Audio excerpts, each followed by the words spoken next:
child who came from an egg. Once upon a time, there lived a queen whose heart was sore because she had no children.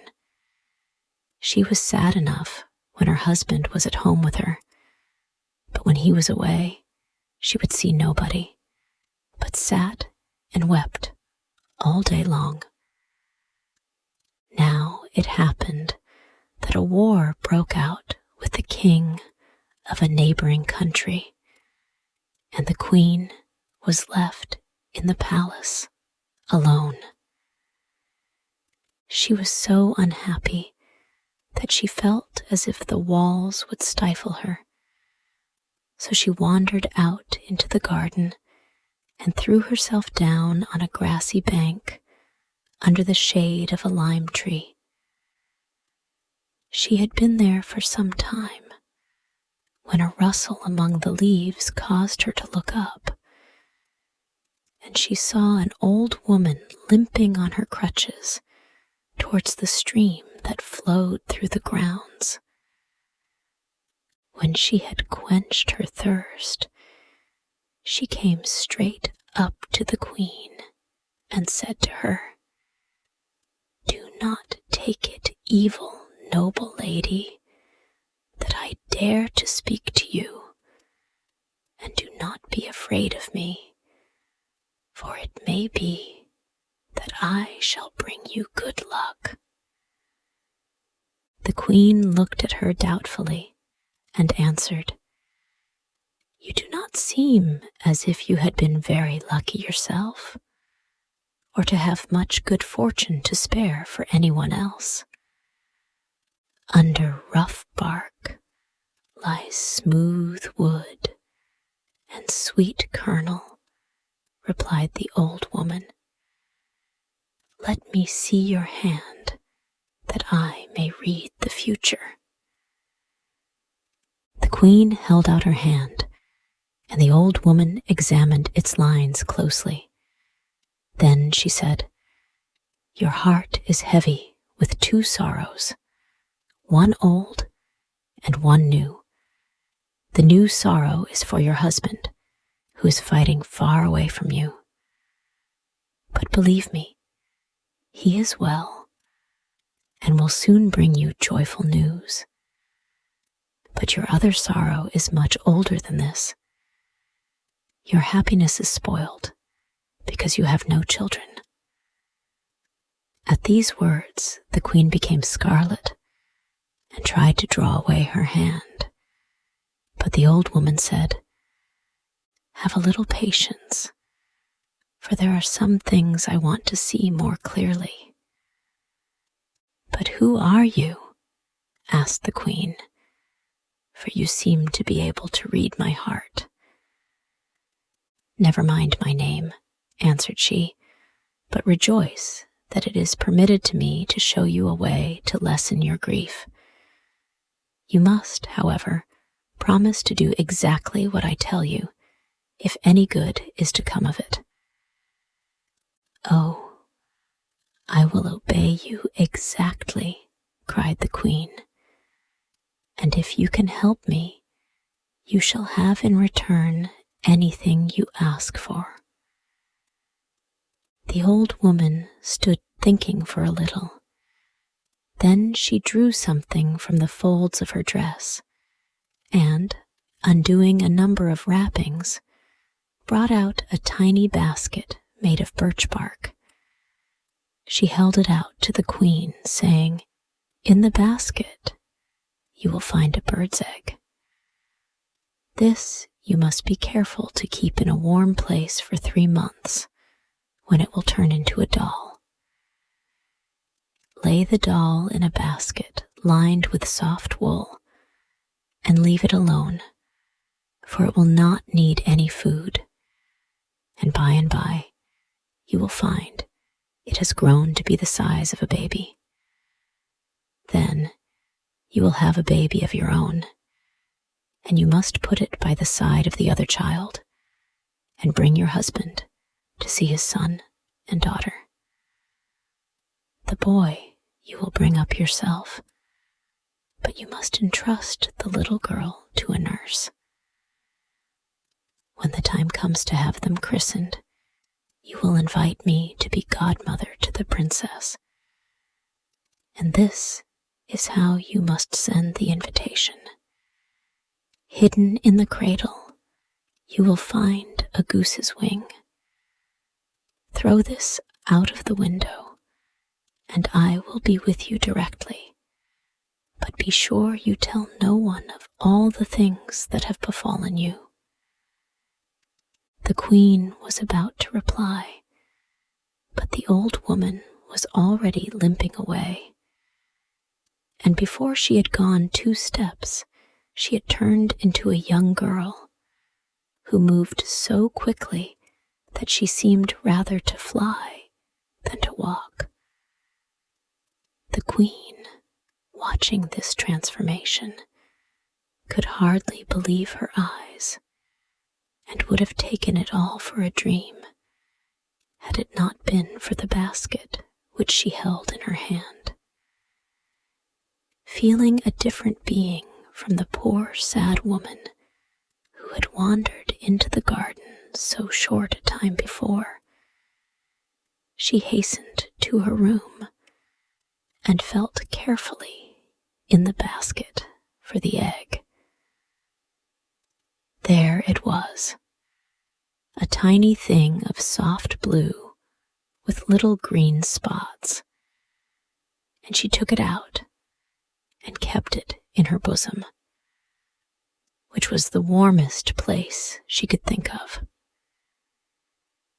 A fortnight after the old woman had paid her visit, the king came home, having conquered his enemies. At this proof that the old woman had spoken truth, the queen's heart bounded, for she now had fresh hopes that the rest of the prophecy might be fulfilled. She cherished the basket and the egg as her chiefest treasures, and had a golden case made for the basket, so that when the time came to lay the egg in it, it might not risk any harm. 3 months passed, and, as the old woman had bidden her, the queen took the egg from her bosom and laid it snugly amidst the warm woolen folds. The next morning she went to look at it, and the first thing she saw was the broken eggshell and a little doll lying among the pieces. Then she felt happy at last, and leaving the doll in peace to grow, waited, as she had been told, for a baby of her own to lay beside it. In course of time, this came also, and the queen took the little girl out of the basket and placed it with her son in a golden cradle which glittered with precious stones. Next, she sent for the king, who nearly went mad with joy at the sight of the children.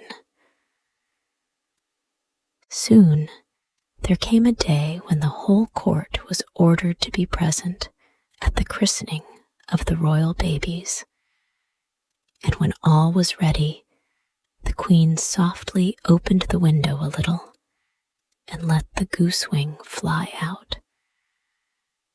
The guests were coming thick and fast, when suddenly there drove up a splendid coach drawn by 6 cream-colored horses, and out of it stepped a young lady dressed in garments that shone like the sun.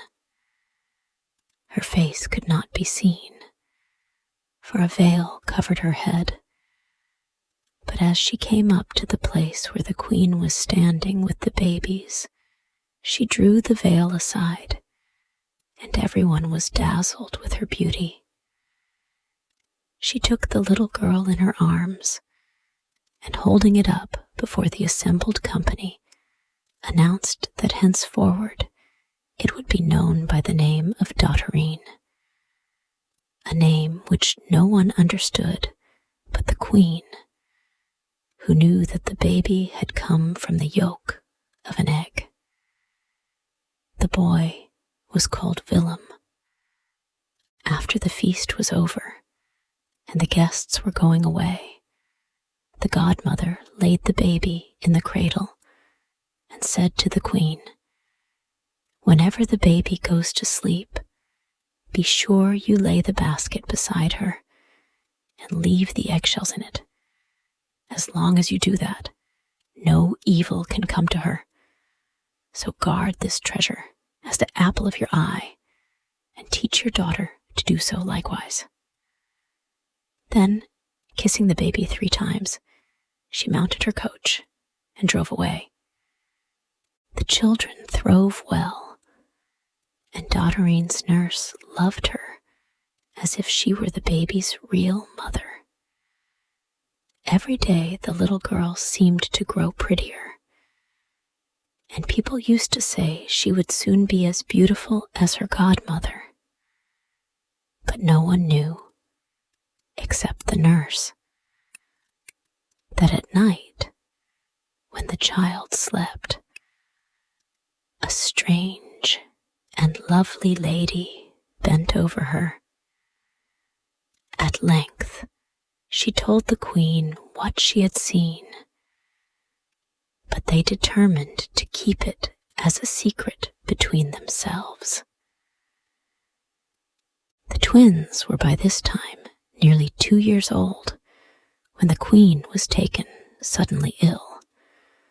All the best doctors in the country were sent for, but it was no use, for there is no cure for death. The queen knew she was dying and sent for Dotterine and her nurse, who had now become her lady-in-waiting. To her, as her most faithful servant, she gave the lucky basket in charge and besought her to treasure it carefully. "When my daughter," said the queen, "is 10 years old, you are to hand it over to her, but warn her solemnly that her whole future happiness depends on the way she guards it. About my son, I have no fears. He is the heir of the kingdom, and his father will look after him." The lady-in-waiting promised to carry out the queen's directions, and above all, to keep the affair a secret. And that same morning, the queen died. After some years, the king married again, but he did not love his second wife as he had done his first, and had only married her for reasons of ambition. She hated her stepchildren, and the king, seeing this, kept them out of the way, under the care of Dotterine's old nurse. But if they ever strayed across the path of the queen, she would kick them out of her sight like dogs. On Dotterine's 10th birthday, her nurse handed her over the cradle and repeated to her her mother's dying words. But the child was too young to understand the value of such a gift, and at first thought little about it. 2 more years slipped by, when one day during the king's absence, the stepmother found Dotterine sitting under a lime tree. She fell as usual into a passion, and beat the child so badly that Dotterine went staggering to her own room. Her nurse was not there, but suddenly, as she stood weeping, her eyes fell upon the golden case in which lay the precious basket. She thought it might contain something to amuse her, and looked eagerly inside. But nothing was there save a handful of wool and 2 empty eggshells. Very much disappointed, she lifted the wool, and there lay the goose's wing. "What old rubbish," said the child to herself, and turning, threw the wing out of the open window. In a moment, a beautiful lady stood beside her. "Do not be afraid," said the lady, stroking Dotterine's head. "I am your godmother, and have come to pay you a visit. Your red eyes tell me that you are unhappy. I know that your stepmother is very unkind to you, but be brave and patient, and better days will come. She will have no power over you when you are grown up, and no one else can hurt you either. If only you are careful never to part from your basket, or to lose the eggshells that are in it. Make a silken case for the little basket, and hide it away in your dress night and day, and you will be safe from your stepmother and anyone that tries to harm you. But if you should happen to find yourself in any difficulty and cannot tell what to do, take the goose's wing from the basket and throw it out of the window, and in a moment I will come to help you. Now come into the garden, that I may talk to you under the lime trees, where no one can hear us." They had so much to say to each other that the sun was already setting when the godmother had ended all the good advice she wished to give the child, and saw it was time for her to be going. "Hand me the basket," said she, "for you must have some supper. I cannot let you go hungry to bed." Then, bending over the basket, she whispered some magic words, and instantly a table covered with fruits and cakes stood on the ground before them. When they had finished eating, the godmother led the child back, and on the way taught her the words she must say to the basket when she wanted it to give her something. In a few years more, Dotterine was a grown-up young lady, and those who saw her thought that the world did not contain so lovely a girl. About this time, a terrible war broke out, and the king and his army were beaten back and back, till at length they had to retire into the town and make ready for a siege. It lasted so long that food began to fail, and even in the palace there was not enough to eat. So one morning, Dotterine, who had had neither supper nor breakfast and was feeling very hungry, let her wing fly away. She was so weak and miserable that directly her godmother appeared, she burst into tears and could not speak for some time. "Do not cry so, dear child," said the godmother. "I will carry you away from all this, but the others I must leave to take their chance." Then, bidding Dotterine follow her, she passed through the gates of the town and through the army outside, and nobody stopped them or seemed to see them. The next day, the town surrendered, and the king and all his courtiers were taken prisoners.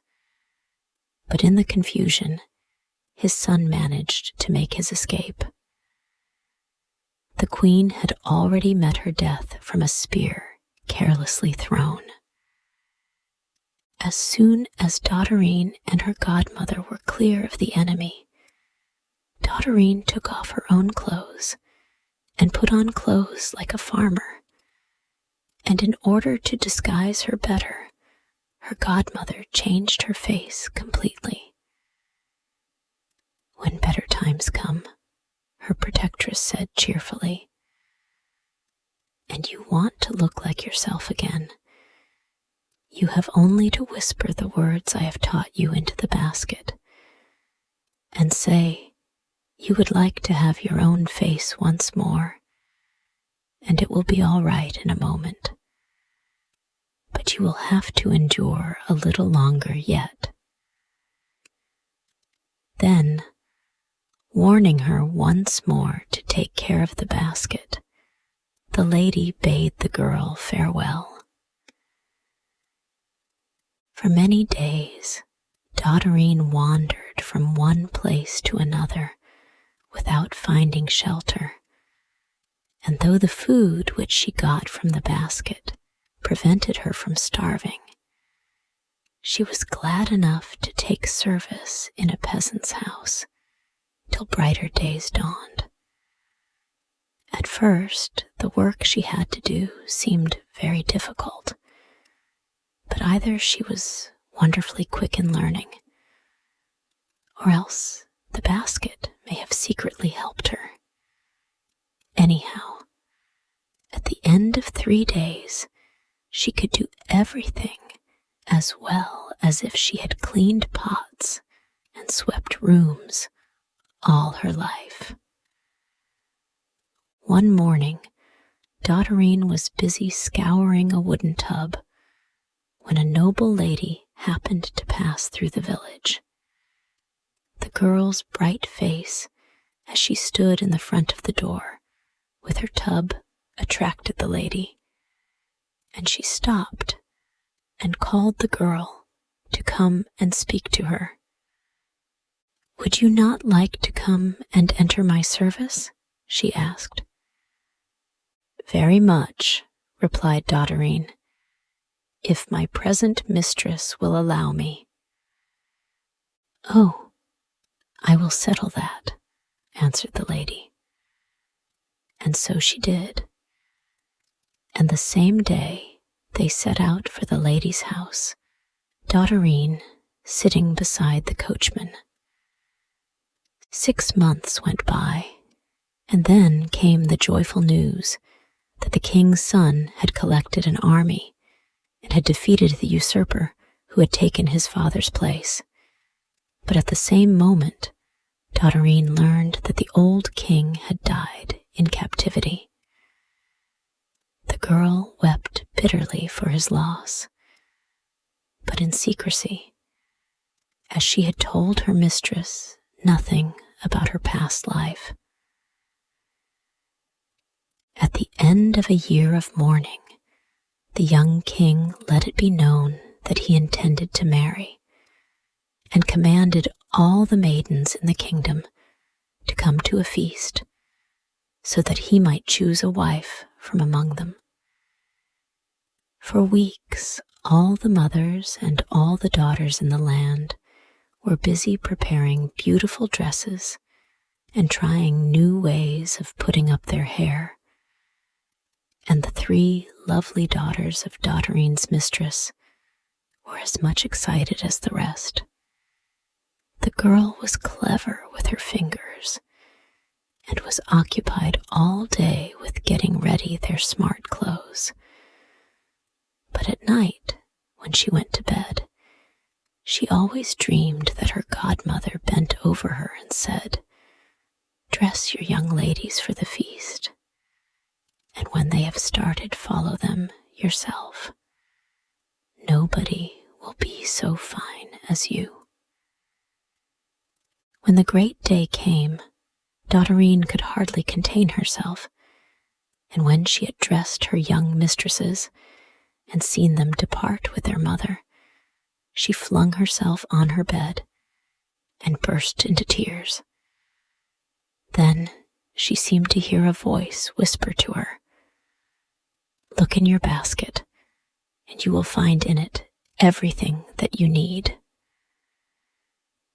Dotterine did not want to be told twice. Up, she jumped, seized her basket, and repeated the magic words. And behold, there lay a dress on the bed, shining as a star.